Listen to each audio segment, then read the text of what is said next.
औज़ुबिल्लाहिमिनश्शैतानिर्रजीम बिस्मिल्लाहिर्रहमानिर्रहीम। अस्सलाम वालेकुम डियर स्टूडेंट्स, कैसे हैं आप? अल्हम्दुलिल्लाह मैं खैरियत से हूँ। हम कर रहे हैं MTH 101 की सीरीज, जिसका लेक्चर स्टार्ट करेंगे इंशाल्लाह 40, जिसमें हम पढ़ेंगे एलोपिटर रूल, जिसे हमने प्रीवियस क्लासेस में पढ़ा होगा एल हॉस्पिटल रूल। BSc की कैलकुलस चैप्टर नंबर 3 जो है SM यूसुफ साहब की, उसमें ये चैप्टर नंबर 3 है। उसमें मतलब जिन्होंने BSc की है उन्होंने थोड़ा बहुत इसे पढ़ा होगा कि एलोपिटर रूल क्या है। उधर हम एल हॉस्पिटल रूल भी इसे कहते थे और LHR भी कहते थे। समझ लगी बात की ना, शॉर्ट। तो अगर आप हमारे चैनल पर न्यू हैं, सबसे पहले हमारे चैनल को सब्सक्राइब कर लें और बेल आइकन के बटन को लाजमी प्रेस करें। आपसे प्रॉमिस किया था ना कि इंशाल्लाह व्यू की सारी बुक्स इंशाल्लाह यहाँ पे मुहैया होंगी, लेक्चर सारे मुहैया होंगे, क्योंकि ये एक चैनल नहीं है, ये एक प्लेटफॉर्म है। जैसे कि ENG का भी हमने मतलब कि स्टार्ट ले लिया है, तो वो भी आप देख सकते हैं कि ENG 101 का भी लेक्चर यहाँ पे आपको मिल सकता है। तो इंशाल्लाह जैसे जैसे ये मतलब सीरीज़ कंप्लीट होती जाएंगे, हम करते जाएंगे सारा कुछ। और इंशाल्लाह स्पेशल जो है ना, स्पेशल एग्ज़ाम की तैयारी भी करवाएंगे, जैसा कि 100 क्विज़ वो सॉल्व करके उसकी एक मतलब पार्ट 1 और पार्ट 2 2-2 घंटों की, मतलब आपको पूरी बुक पढ़नी नहीं पड़ेगी। आपको पहले लेक्चर से लेकर 45 तक जो है ना इंशाल्लाह पूरे के पूरे वो भी आपको क्विज़ भी मिल जाएंगे, मतलब ऑब्जेक्टिव मिल जाएगी जो कि ऑथेंटिक होगी और पेपर में भी आएगी। चलें जी स्टार्ट करते हैं। सबसे पहले मैं बात करता हूँ एलोपिटर रूल और उसकी कंडीशन कब ये यूज़ किया जाता है। तो एलोपिटर रूल और उसकी कंडीशन है अनडिटर्मिनेट फॉर्म, इसे कहते हैं जी। ये क्या फॉर्म होती है? देखो ज़रा, 0/0 भी हो सकती है, 0/0 भी हो सकती है कि ऊपर भी 0 बन गया बटे के और नीचे भी 0 बन गया, या आपके सामने क्या हो सकती है, इन्फिनिटी/इन्फिनिटी भी हो सकती है। फिर उसके बाद है 0 मल्टीप्लाइड बाई इन्फिनिटी भी हो सकती है। फिर उसके बाद है देखो 0 की पावर 0 भी हो सकती है, इन्फिनिटी की पावर 0 भी हो सकती है। और उसके बाद जी 1 की पावर इन्फिनिटी, ज़रूरी नहीं 1 की पावर इन्फिनिटी, किसी भी नंबर की पावर इन्फिनिटी, कांस्टेंट की पावर इन्फिनिटी, या इन्फिनिटी माइनस इन्फिनिटी भी हो सकती है। जब जब ये चीज़ें बनेंगी, जब जब ये चीज़ें बनेंगी तो आपने क्या करना है, एलोपिटर रूल इस्तेमाल करना है। एलोपिटर रूल चीज़ क्या है ये भी हम बताते हैं, ठीक है ना। तो देखें ज़रा, सबसे पहले मैं करता क्या हूँ कि ये एक सिंपल सी एग्जांपल है मेरे पास, सिंपल। जैसे आपने कैलकुलस में चैप्टर नंबर 1 में, मतलब कि कैलकुलस का जो चैप्टर नंबर 1 है ना, मतलब कि सेकंड ईयर का लिमिट एंड कंटिन्यूटी का, ठीक है ना, सेकंड ईयर का FSC का, उसमें आपने सिंपल ऐसे सीखा हुआ है कि अगर इस तरह का क्वेश्चन आ जाता है तो सबसे पहले आपने ये देखना है कि 0/0 फॉर्म बन रही है भाई। 0/0 फॉर्म कैसे बन रही है? देखो ज़रा, जहाँ पे x है वहाँ पे आप 2 लगा के देखो, 2 - 2 0, 2 का स्क्वायर 4, 4 - 4 0, 0/0, ठीक है ना। अनडिटर्मिनेट फॉर्म है ये, देखो ये वाली फॉर्म बन गई है। समझ लग रही बात की? अब यहाँ पे एलोपिटर रूल इस्तेमाल किया जा सकता है, लेकिन मैंने पहले सिंपल तरीके के साथ करने की कोशिश की है। अगर सिंपल तरीके के साथ कोई फार्मूला लगाने, अलजेब्रिक फार्मूला लगाना है, अलजेब्रिक फार्मूले के साथ सॉल्व नहीं हो रहा, तो फिर आप मजबूर हैं एलोपिटर रूल लगाएंगे। You understand? एलोपिटर रूल इसीलिए आया था कि अलजेब्रिक अगर नहीं यूज़ हो रहा या नहीं लग रहा तो आपने क्या करना है, वहाँ पे आपने एलोपिटर रूल लगाना। और मैंने हमेशा से एलोपिटर रूल ही लगाया है, चाहे 0/0 फॉर्म बने या ना बने, अनडिटर्मिनेट फॉर्म बने या ना बने, एलोपिटर रूल लगाओगे ना तो डायरेक्ट जल्दी जवाब आ जाता है। वो कैसे आता है वो आगे हम डिस्कस करते हैं। पहले एग्जांपल को सिंपल तरीके के साथ सॉल्व करते हैं। देखो ज़रा, करना क्या है कि 4 को मैंने लिख दिया 2 की पावर 2, तो एक दफ़ा प्लस एक दफ़ा माइनस है, तो दोनों सेम है, बटे काट दिए, ठीक है ना। बटे के साथ ऊपर वाला नंबर भी काट दिया, बाकी रह गया x+2 आप क्या करोगे, x अप्रोचेस 2 है तो जहाँ पे x है वहाँ पे आप 2 लगा दोगे, तो ये आएगा 2 + 2 4 आ गया। समझ लगी बात की? ये तो सिंपल है, बिल्कुल सादा सी एग्जांपल है। और यकीन करें ये वाली एग्जांपल MSc में मुझे पूछी गई थी वाइवे में। मुझे उन्होंने कहा था कि ये एग्जांपल है, आप इसे सॉल्व करें। मैंने सॉल्व कर दिया, तो कहते हैं इसकी लिमिट एग्जिस्ट करती है कि नहीं करती? मैंने कहा सर करती है, तो कहते नहीं करती। जो BSc एग्जाम्पल जो 0/0 फॉर्म बनाए या इन्फिनिटी मल्टीप्लाइड बाई इन्फिनिटी बनाए, मतलब अनडिटर्मिनेट फॉर्म बनाए, उसकी लिमिट कभी भी एग्जिस्ट नहीं करती। वहाँ से मुझे सीखने को मिला था कि बेसिकली इसे डायरेक्ट सोल्व करके पहले देखना है। तो 0/0 फॉर्म बन रही है तो इसका मतलब इसकी लिमिट एग्जिस्ट नहीं करती। ये तो आपने कह लो कि ज़बरदस्ती इसका जो है ना, मतलब एक स्पेसिफिक नंबर बनाया है फार्मूला लगा के अलजेब्रिक, तो इसकी लिमिट एग्जिस्ट नहीं करती। समझ लगी बात की? तो कोई ऐसा फंक्शन जिसमें डायरेक्ट वैल्यू लगाने से डायरेक्ट आंसर आता है ना, उसकी लिमिट एग्जिस्ट करती होती है। ये मुझे उधर से सीखने को मिला था कि आपने हमेशा डायरेक्ट वैल्यू लगा के चेक किया करना है कि अगर 0/0 फॉर्म बन रही है तो इसका मतलब इसकी लिमिट एग्जिस्ट नहीं करेगी। आगे जाके वो आपने फार्मूला सीखे हुए हैं, एलोपिटर सीखा हुआ है या अलजेब्रिक फार्मूला लगा के आपने एक आंसर निकाल दिया, तो इसका मतलब ये नहीं है कि ये जो फंक्शन आपके पास कंटिन्यूस है इसकी लिमिट एग्जिस्ट करती है, नहीं करती। समझ लगी बात की? तो चलो ये अब एलोपिटर रूल के ऊपर बात करते हैं कि ये क्या बला है। थ्योरम है एलोपिटर रूल फॉर 0/0 के लिए आपने कैसे हैंडल करना है। सबसे पहले 0/0 के लिए, ठीक है ना, जैसे कि देखो लिखा है ना 0/0 अनडिटर्मिनेट फॉर्म, ठीक है ना, अनडिटर्मिनेट फॉर्म इसे कहते हैं और अनडिटर्मिनेट फॉर्म भी कहते हैं, ठीक है ना, ये याद रखना है। और 0/0 फॉर्म भी, इन्फिनिटी बाय इन्फिनिटी, ये सारी स्केच आपके सामने ही है।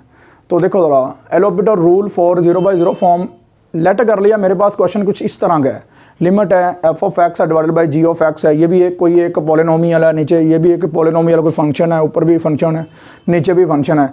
बाय एलोपिटर रूल, मैं एलोपिटर रूल अप्लाई करना चाहता हूँ यहाँ पे, तो आपने सिंपल पता क्या करना है, ऊपर वाले का डेरिवेटिव लग, नीचे वाले का डेरिवेटिव लग, ठीक है ना, वेरिएबल के हिसाब से। तो देखो इसको डिफरेंशिएट करोगे क्या आएगा, डैश आ जाएगा एफ ऑफ डैश एक्स और जी ऑफ डैश एक्स, ऊपर वाले का डेरिवेटिव लग कर देना, नीचे वाले का डेरिवेटिव लग कर देना। ये होता है L'Hôpital rule, L'Hospital rule, LHR rule. Okay, ये आपने ध्यान से करना है। जी डियर स्टूडेंट्स, अगर हम आगे बात करें तो एलोपिटर रूल की जो एग्जांपल्स हैं वो हम डिस्कस करते हैं। बड़ी सिंपल सी एग्जांपल्स हैं।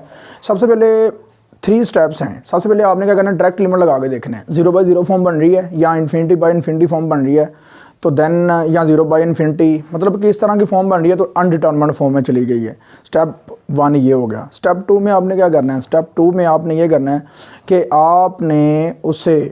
आपने डिफरेंशिएट करना है डिनोमिनेटर को और नोमिनेटर दोनों को, बटे को और ऊपर वाले शुमार गिनंदा और मुखरिज दोनों को। ओके, फिर आपने नीचे जाकर अप्लाई करनी है लिमिट।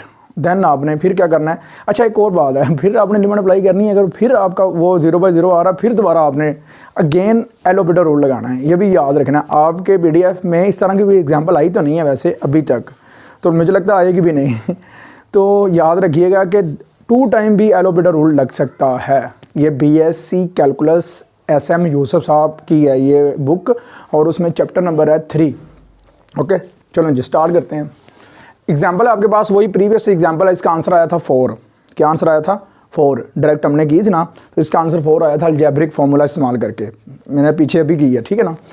तो चेक कर लेते हैं, डायरेक्ट लिमिट लगा के देखो, 2 का स्क्वायर आ जाएगा 4, 4 - 4, 2 - 2, 0/0 form, indeterminate form. Now apply L'Hôpital rule. L'Hôpital rule, ऊपर वाले का डेरिवेटिव 2x - 0, नीचे वाले का 1 - 0, ठीक है। तो ये आ गया 2x/1, तो अप्लाई लिमिट, जहाँ पे x है वहाँ पे 2 लगा दो, 4 आ गया, ये लें। ओके, उसके बाद आया एक और एग्जांपल आपके पास, sin 2x/x, तो लिमिट आपकी है जी x अप्रोचेस टू 0, तो अप्लाई एलोपिटर रूल। डायरेक्ट लगा के देखो ज़रा पहले, साइन यहाँ पे आएगा 2 0 0, sin 0 0 और बाय 0, 0/0 फॉर्म बन गई है। इधर भी 0/0 फॉर्म बन गई है, ये लो। ओके हो गया, तो अप्लाई एलोपिटर रूल। तो लिमिट जब आप देखो ज़रा क्या करोगे, एलोपिटर रूल ये है ना, साइन का डेरिवेटिव होता है कोस 2x आ जाएगा, एंगल का दोबारा फिर आगे ले लेंगे, वो आएगा 2, तो कोस 2x × 2, ठीक है, और डिवाइडेड बाय 1, ये लो, डिवाइडेड बाय 1 मैंने लिख दिया। 1 बटे के नीचे कोई मसला नहीं है उसका। अब अप्लाई कर दो लिमिट यहाँ पे, तो यहाँ पे जहाँ पे x है वहाँ पे 0 लगा दिया, 2 0 0 हो गया, कोस 0 1 होता है और 2 वैसे साथ चलता जा रहा है, ये आंसर आ गया 2। You understand. अब FSC में चैप्टर नंबर 1 लिमिट वाले में, वहाँ पे हमने एक थ्योरम पढ़ा था। इस आपके PDF में भी, मतलब कि आपकी बुक में भी, सिलेबस में भी थ्योरम पढ़ा है वो वाला, limit theta approaches to 0, sine theta over theta is equal to always 1 theorem है ये वाला। इसको भी आप यूज़ करके इसी एग्जाम्पल को सॉल्व कर सकते हो। देखो ज़रा, alternative method by using limit theta approaches to 0, sine theta over theta is equal to 1। देख लो, अब ऊपर पड़ा हुआ है साइन थीटा, नीचे भी थीटा, तो जो एंगल पड़ा होता है ना वही नीचे होना चाहिए, फिर ये 1 के इक्वल होगी। ये आपके पास कंडीशन तब भी अप्लाई होगी जब जो एंगल है साइन का वही डिवाइड हो रहा हो नीचे उसके बटे में, ओके, ओवर में। तो देखो ज़रा, 2x है यहाँ पे, तो मुझे यहाँ पे 2x बनाना है, तो 2 के साथ मल्टीप्लाई और 2 के साथ डिवाइड कर दूंगा, ठीक हो गया। मुझे बटे के नीचे 2 चाहिए, ये कांस्टेंट है, मैं उठा के बाहर ले जाऊँगा, और लिमिट x अप्रोचेस टू 0 आ जाएगा। और ये देखो, ये 2 को और x को मैंने मिला दिया, तो ये सेम हो गया। ये सारा आंसर इसका आएगा 1, तो 2 एकम 2, देख लो। ओके, इसके बाद एक और एग्जांपल है मेरे पास, limit x approaches to π/2, 1 - sin x over cos x। ये जो एग्जांपल आज कर रहे हैं ना, बड़ी इंपॉर्टेंट एग्जांपल हैं, ये याद रखना। अप्लाई एलोपिटर रूल, तो 1 का क्या आएगा 0, कोस का आएगा माइनस, देखो साइन का आएगा कोस और ये माइनस वैसे साथ आ जाएगा। ओके, और बटे में कोस एक्स है तो कोस का क्या आएगा माइनस साइन एक्स, माइनस के साथ माइनस काट दिया, ठीक है ना, कट कर दिया। और देखो ज़रा अब मैं अप्लाई करूँगा लिमिट, ठीक है जी, कोस π/2 और साइन π/2, मतलब कोस जो 90 होता है ना वो बेसिकली आपके पास 0 होता है। कोस 90 कैलकुलेटर पे आप करके देखिएगा, कोस 90 जो 0 होगा और उसके बाद साइन 90 जो होगा वो 1 होगा, तो 1/0/1 क्या आ गया 0। यू अंडरस्टैंड ना, इस तरह आपने इसे कंप्लीट कर लेना है। जी डियर स्टूडेंट्स, पहले हमने डिस्कस किया 0/0 फॉर्म को कि एलोपिटल के साथ हम कैसे उसे जो है ना सॉल्व करेंगे, और इसी तरह ही अब हम करेंगे इन्फिनिटी बाय इन्फिनिटी फॉर्म, और अब देखेंगे इसे हम कैसे सॉल्व करेंगे। एलोपिटल जो है ना ऑलराउंडर एक तरीकाकार है जो हर एक के ऊपर अप्लाई हो जाता है, ठीक है ना, ये याद रखना। जब भी कहीं लिमिट का क्वेश्चन आ जाए ना तो आपको समझ ना लगे यहाँ पे करना गया, तो एलोपिटल रूल ले लेना, तो फंक्शन छोटा हो जाएगा और लिमिट अप्लाई करना आंसर आ जाएगा, बस बात खत्म है। समझ लगी ना बात की। चलें, इन्फिनिटी बाय इन्फिनिटी फॉर्म, इस तरह की फॉर्म होगी आपके पास। तो देखो ज़रा, लिमिट है x approaches two plus infinity, तो यहाँ पे इन्फिनिटी लगाओ, इन्फिनिटी ई की पावर इन्फिनिटी, ई की पावर इन्फिनिटी इन्फिनिटी होता है। देखो ज़रा नोट देख लो पहले, सबसे पहले 1/0 जो होता है वो इन्फिनिटी होता है, ये आपने मैट्रिक में पढ़ा है, ठीक है ना। और 1/इन्फिनिटी जो है ना, इन दोनों की जगह चेंज कर दो, इसे इधर ले आओ और इसे उधर ले जाओ, तो ये क्या हो गया 1/इन्फिनिटी 0 के इक्वल हो गया, और ई की पावर इन्फिनिटी जो होता है वो इन्फिनिटी होता है, ठीक है, ये याद रखना है। ए की पावर इन्फिनिटी इन्फिनिटी, ए की पावर माइनस इन्फिनिटी 0 होता है, क्या होता है 0, लेकिन मैंने सोल्व करके बताया हुआ है। देखो प्लस बटे में ले जाकर प्लस करोगे, और ई की पावर इन्फिनिटी पीछे क्या पड़ा है इन्फिनिटी, 1/इन्फिनिटी 0। समझ लग रही बात की। तो ये जो ना नोट लिखा हुआ है ना मैंने, ये आपने अच्छे से देख लेना है, इसे आपने लिख लेना है, ठीक है ना। तो अब देखें अप्लाई करना पड़ेगा हमें एलोपिटर रूल, तो एलोपिटर रूल लगाएंगे तो इधर आएगा एक्स है, एक्स के रिस्पेक्ट एक्स का डेरिवेटिव आएगा 1, ई की पावर एक्स का डेरिवेटिव जो होता है ना वो हमने पीछे पढ़ा है कि वो खुद ही होता है, ई जो है ना अपना डेरिवेटिव खुद ही होता है, लेकिन आगे पावर का लेना होता है, पावर का वो 1 ही आएगा, ठीक है ना।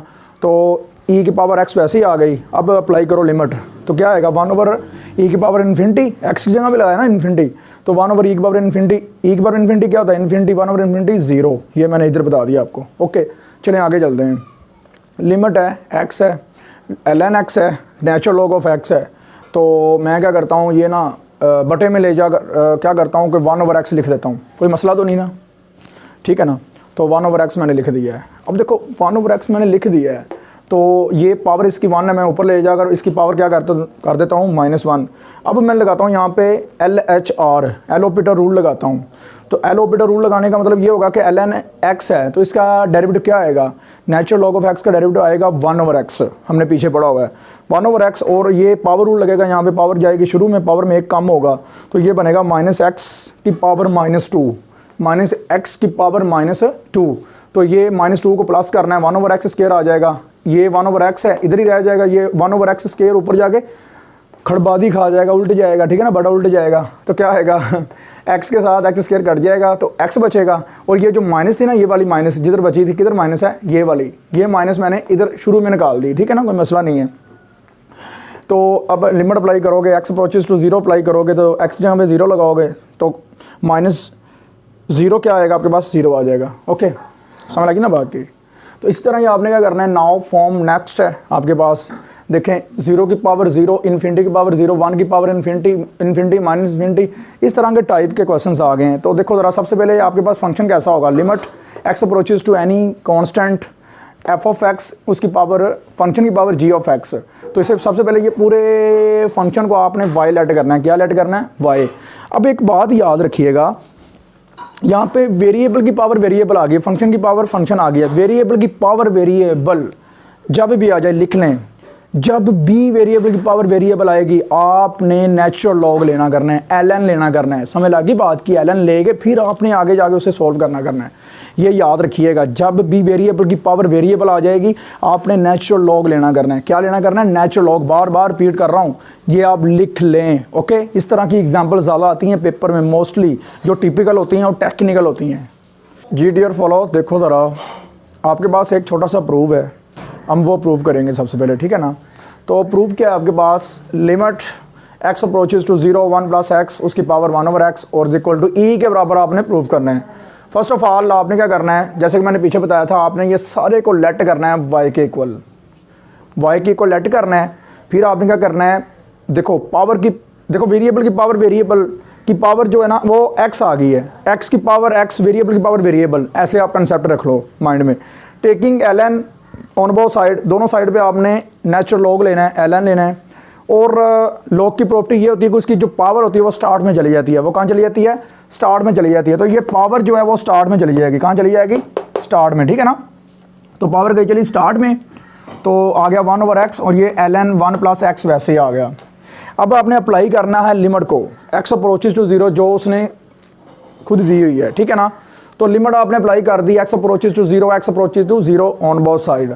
फिर आपने क्या करना है? Apply LHR, apply L'Hôpital rule. तो ऊपर वाले का डेरिवेटिव 1/1 + x, नीचे वाले का डेरिवेटिव x है, तो वहाँ पे आप देखो क्या आ जाएगा, 1 आ जाएगा। अब देखो 1 का, ठीक है, बड़ा ख़त्म हो गया, तो 1/1 + x आ गया, और जहाँ पे x है वहाँ पे आपने क्या कर देना है? अब अप्लाई कर देना है 0 को, 0 लगा देना है, लिमिट अप्लाई कर दी 0, तो 1 आ गया। अब एक बात याद रखिएगा, ln जो 0 होता है वो 1 होता है, और ln e होता है वो भी 1 होता है। तो यहाँ पे डायरेक्ट आप ln 1 की जगह पे ln e लगा के दोनों साइड पे ln काट दो। एक तो तरीकाकार ये है। दूसरा, अगर आपको भूल जाता है तो कैलकुलेटर जिंदाबाद, कैलकुलेटर जिंदाबाद, अंग्रेज़ जिंदाबाद ठीक है ना, साइंस जिंदाबाद। तो आपने क्या करना है? सबसे पहले आपने ये करना है कि एक ऑन का बटन होता है, उसके नीचे लॉक का होता है, उसके नीचे ln का होता है। तीसरा बटन जो होता है वो ln का होता है, अगर हाँ अच्छा कैलकुलेटर है आपके पास। नहीं तो आपको भला क्या करना पड़ेगा? नहीं तो दूसरा जो कैलकुलेटर है शिफ्ट और लॉक दबाना पड़ेगा, तो फिर आपको मतलब कि वहाँ पर भी ln का बटन दिया होता है, अंडरस्टूड, वहाँ भी दिया होगा। तो ये मेरे पास थोड़ा सा अच्छे वाला कैलकुलेटर है, ठीक है ना, थोड़ा सा ज़्यादा नहीं है। तो आपने क्या करना है? आपने ये करना है कि तीसरा बटन ऑन के नीचे लॉग के नीचे ln है, वो प्रेस कर देना है। देखो मैंने प्रेस किया, ln आ गया मेरे पास, ln आया। फिर बाद में मैंने क्या किया, वो शिफ्ट के साथ ना अल्फ़ा का बटन होता है, अल्फ़ा प्रेस करना है। फिर आपने क्या करना है, नीचे जो है ना, नीचे ये बटन है आपके पास, आंस के साथ है, वो क्रॉस 10 की पावर x लिखा हुआ है, वो प्रेस करना है, तो वो e लिखा जाएगा। फिर आपने प्रेस इक्वल टू बटन, आप प्रेस का बटन करोगे, इक्वल का बटन प्रेस करोगे, तो देन आपके पास जो आंसर आएगा वो 1 आएगा। कितना आएगा? 1। समझ लगी बात की? तो देखो इसका मतलब हो गया ln e जो होता है वो 1 के इक्वल होता है। तो मैंने क्या किया, 1 की जगह पे ln e लगा दिया, दोनों साइड पे ln काट दिया, ठीक है ना, कैंसिल कर दिया। तो limit x approaches to 0 y के इक्वल टू e, y की वैल्यू पुट कर देनी है, y की वैल्यू वही थी जो हमने स्टार्ट में लगाई है, ठीक है ना। तो ये प्रूव हो गया। इसी तरह ये आपने ये भी सॉल्व करना है खुद, ये ध्यान से कीजिएगा। ये करना क्या है इसमें मैं बता देता हूँ। इसमें भी सेम आपने ऐसे ये y की इक्वल वैल्यू पुट करनी है, फिर आपने इसका ln लेना है, फिर बाद में यही प्रोसीजर सारा चलेगा इसके ऊपर, और आप इजीली इसे सॉल्व कर सकते हो। और हम आपसे ज़्यादा कुछ नहीं मांगते, हमारे लिंक को ज़्यादा से ज़्यादा शेयर किया करो, सोशल मीडिया कहीं भी हर जगह पे ना हमारे लिंक को ज़्यादा से ज़्यादा शेयर किया करो।